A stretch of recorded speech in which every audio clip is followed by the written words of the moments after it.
Good morning, everybody. The sun has risen on an independent, united kingdom. And just look at it, even the weather's improved. It's been a hell of a long journey, this. I first got involved in Eurosceptic politics 25 years ago, and the first election I contested, I managed to beat the late, great, screaming Lord Such by 164 votes, so I didn't come last. And now there are 17 million people that voted for Brexit. It's a victory for ordinary people, decent people. It's a victory against the big merchant banks, against the big businesses, and against big politics. And I'm proud of everybody that had the courage, in the face of all the threats, everything they were told, they had the guts to stand up and do the right thing. The election was won, in my view, in the Midlands and the North, and I think it was the old Labour vote that came to us, and we, particularly as a party, campaigned as hard as we could in those areas.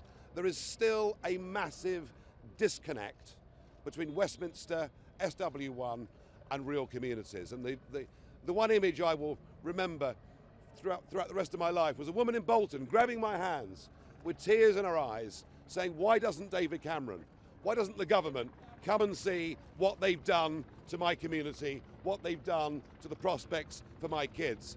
People here don't understand. They're too wealthy.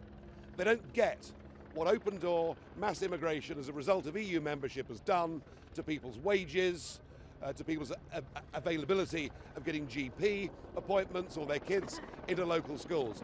This was the issue ultimately that won this election. So I'm thrilled that we've done this. I believe the other big effect of this election is not what's happened in Britain, but what will happen in the rest of Europe. I mean, in the rest of the EU, Eurosceptic parties never talked about leaving the EU, now they are.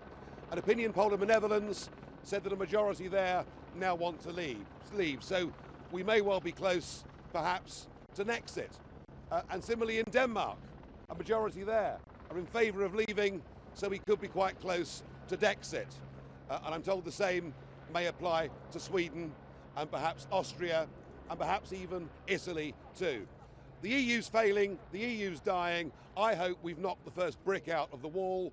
I hope this is the first step towards a Europe of sovereign nation states, trading together, neighbours together, friends together, but without flags, anthems, or useless old unelected presidents. So what happens now? What happens next? Well, 17 million people have said we must leave the European Union. We now need a Brexit government. A government that gets on with the job. A government that begins the renegotiation of our trade relationship. A government that'll be mindful that already many of the German car manufacturing unions have said, let's get on and do a deal. Let's go on selling motor cars and wine and cheese with each other. But a government also that at the same time uses the opportunity of Brexit. And the opportunity is we're now freed to start making our own trade deals and associations with the rest of the world. We've left behind, with this result, we've left behind a failing political union. We've given ourselves the chance to rejoin the world in a 21st century global economy. So we need, as I say, a Brexit government. We need the negotiations to start as soon as humanly possible. We need to start thinking globally about our future. And the other thing I think that needs to happen is that June the 23rd needs to become a national bank holiday, and we will call it Independence Day. Thank you.